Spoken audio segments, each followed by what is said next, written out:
त्याच्यापासून काही त्रास होत असेल तर त्यांनी स्वतःचा DNA 100% चेक करून घ्या. 22 तारीखले अयोध्या या ठिकाणी प्रभू रामचंद्राचं भव्य मंदिर होत आहे. प्रत्येक हिंदू म्हणून, प्रत्येक सनातनी म्हणून त्या दिवसाची लय दिवसापासून वाट पाहत होता. आमच्या कित्येक पिढ्या हुतात्मा झाल्या, कित्येक जणांना गोळ्या छातीवर झेलल्या, कित्येक जणांचे जीव गेले आणि अखेर तो सुवर्ण क्षण लवकरच येणार आहे. तर यासोबत या गोष्टीसाठी माझ्यासोबत चर्चा करण्यासाठी शक्ती फाउंडेशनचे ऍडव्होकेट प्रमोद सिंगजी गटल आहेत. प्रमोदजी, आनंदाचा क्षण आहे. एक सनातनी म्हणून कोणत्या एक भावना तुमच्या मनात येऊन राहिल्या बा? हे पहा, हिंदू समाजाचा 500 वर्षाचा लढा आज या ठिकाणी सफल होत आहे. समस्त भारतामध्ये प्रत्येक हिंदू आज 22 जानेवारीचा हा जो दिवस आहे हा दिवाळी दसऱ्यापेक्षाही मोठ्या सणासारखा साजरा करतोय. हिंदूंनी आपल्या घरावर रोषणाई केलेली आहे. प्रत्येक मंदिरामध्ये कार्यक्रम आयोजित केलेले आहेत. थोडक्यात हा सनातन हिंदू समाजाचा विजय आहे. आपण एक विजय उत्सव या माध्यमातून साजरा करत आहोत. शेठ, म्हणजे खरोखर एकदम आपण लय पुण्यवान आहोत की तो दिवस आपल्या जीवनात आपल्या डोळ्यापुढे येऊन राहिला. तर एवढा मोठा आपला सनातनी सोहळा येणाऱ्या 22 तारखेला होणार आहे आणि ऍडव्होकेट प्रमोद सिंगजी गटरेल नक्कीच पाठीमागे नसतील.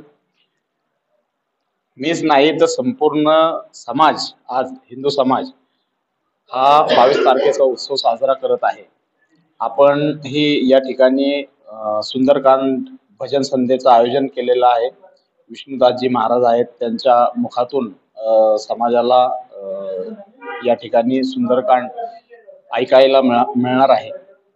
त्यासोबतच आपण 500 किलो शिरा प्रसादाचं वाटप या ठिकाणी ठेवलेलं आहे.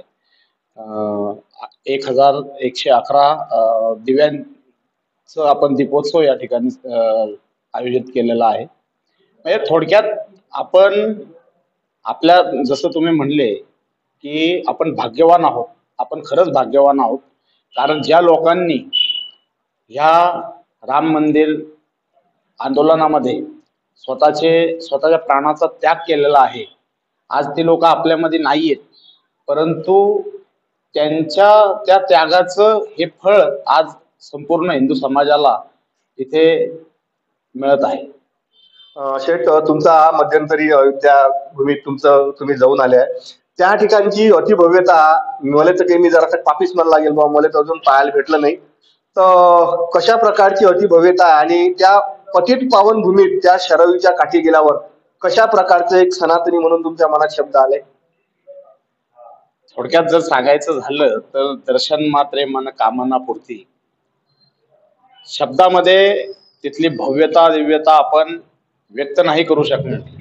कालच तुम्ही सोशल मीडियावर, समाज माध्यमांवर प्रभू श्री रामांची जी मूर्ती बनवण्यात आलेली आहे ती पाहिली असेल. अतिशय मनमोहक अशी ती मूर्ती तयार झालेली आहे. संपूर्ण अयोध्या शहर आजच्या डेटला तर सजलेलंच आहे, परंतु याची तयारी खूप आधीपासून चालू होती. हे जे मंदिर आज उभं राहिलंय, या मंदिराचं काम फार पूर्वीपासून चालू होतं, परंतु आज ते स्वप्न हिंदूंचं प्रत्यक्षात उतरत आहे. शेठ, तुमचा मध्यंतरी अयोध्या भूमीत तुम्ही जाऊन आले आहे. त्या ठिकाणची अतिभव्यता मला तर काही, मी जरा पापीच म्हणायला लागेल बाबा, मला तर अजून पाहायला भेटलं नाही. तर कशा प्रकारची अतिभव्यता आणि त्या पतित पावन भूमीत त्या शरयूच्या काठी गेल्यावर कशा प्रकारचं एक सनातनी म्हणून तुमच्या मनात शब्द आले? थोडक्यात जर सांगायचं झालं तर दर्शन मात्रे मन कामना पूर्ती. शब्दामध्ये तिथली भव्यता दिव्यता आपण व्यक्त नाही करू शकणार.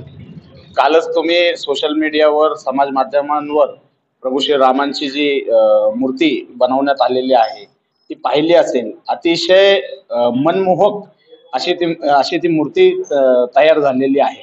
संपूर्ण अयोध्या शहर आजच्या डेटला तर सजलेलंच आहे, परंतु याची तयारी खूप आधीपासून चालू होती.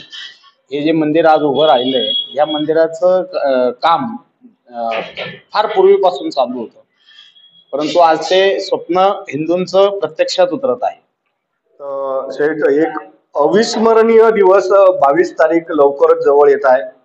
शक्ती फाउंडेशनच्या वतीनं तुमचं काम तर मी रोज पाहून राहिलो की रोज तुम्ही या ठिकाणी येऊन राहिले. मंदिरात आपलं पूर्ण रंगरंगोटी झाली आहे. तर एक सनातनी म्हणून सकल हिंदू समाजाला कोणत्या प्रकारचं तुमचं आव्हान आहे? आणि मला असं माहित झालं की 22 तारखेला छत्रपती शिवाजी महाराजच्या पुतळ्यावरही काहीतरी तुम्ही कार्यक्रमात सहभागी होणार आहे. 22 तारखेला संपूर्ण समाजाने, प्रत्येक हिंदूंनी दिवाळी दसऱ्यासारखा हा सण म्हणून साजरा करायचा आहे. दीपोत्सव करायचा आहे. घरासमोर रांगोळ्या काढायच्या आहेत.